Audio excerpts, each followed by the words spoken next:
സംവിധായകൻ അനുരാഗ് കശ്യപ് ടി സീരീസിനെതിരെ രംഗത്ത്. തന്റെ സിനിമയിലെ മ്യൂസിക് റൈറ്റ്സിനായി വളരെ തുച്ഛമായ തുകയാണ് ടി സീരീസ് നൽകിയതെന്നും എന്നാൽ ആ ഗാനങ്ങൾ ഹിറ്റായതോടെ അവർ അതിലൂടെ വലിയ ലാഭം നേടിയെന്നുമാണ് അനുരാഗ് പറയുന്നത്.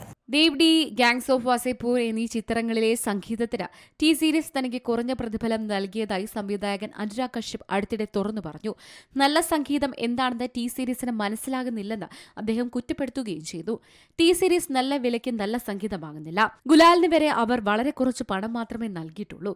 ഒരു സിനിമയിലെ മ്യൂസിക്കിനല്ല, അതിലെ താരത്തിനെ അടിസ്ഥാനമാക്കിയാണ് പലപ്പോഴും പൈസ ലഭിക്കുന്നത്. സംഗീതത്തിന്റെ ഗുണനിലവാരത്തിൽ അവർ പണം നൽകുന്നില്ല. ദേവ്ഡിയുടെ പാട്ടുകൾ വളരെ ഹിറ്റുകൾ ആയിരുന്നെങ്കിലും അവർ എനിക്ക് അർഹിക്കുന്ന പൈസ നൽകിയില്ല. മ്യൂസിക് ലേബലുകൾക്ക് നല്ല സംഗീതം ഒരിക്കലും മനസ്സിലാകില്ല. അവർ താരങ്ങൾക്ക് മാത്രമേ പണം നൽകുന്നുള്ളൂ.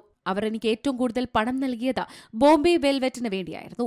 ആ സിനിമയുടെ മ്യൂസിക് അവർക്ക് ഇഷ്ടമായില്ലെങ്കിലും അവർ എനിക്ക് കൃത്യമായ പൈസ നൽകി. കാരണം ആ സിനിമയിൽ രൺബീർ കപൂർ, അനുഷ്ക ശർമ്മ അടക്കമുള്ള കാസ്റ്റ് ഉണ്ടായിരുന്നു. അനുരാഗ് കശ്യപിന്റെ സംവിധാനത്തിൽ ഒരുക്കിയ ബോംബെ വെൽവെറ്റ് വലിയ പരാജയമായിരുന്നു ബോക്സ് ഓഫീസിലുണ്ടായത്. 120 കോടി ബജറ്റിൽ ഒരുങ്ങിയ ചിത്രം ബോക്സ് ഓഫീസിൽ നിന്ന് നേടിയത് 23 കോടി രൂപ മാത്രമായിരുന്നു.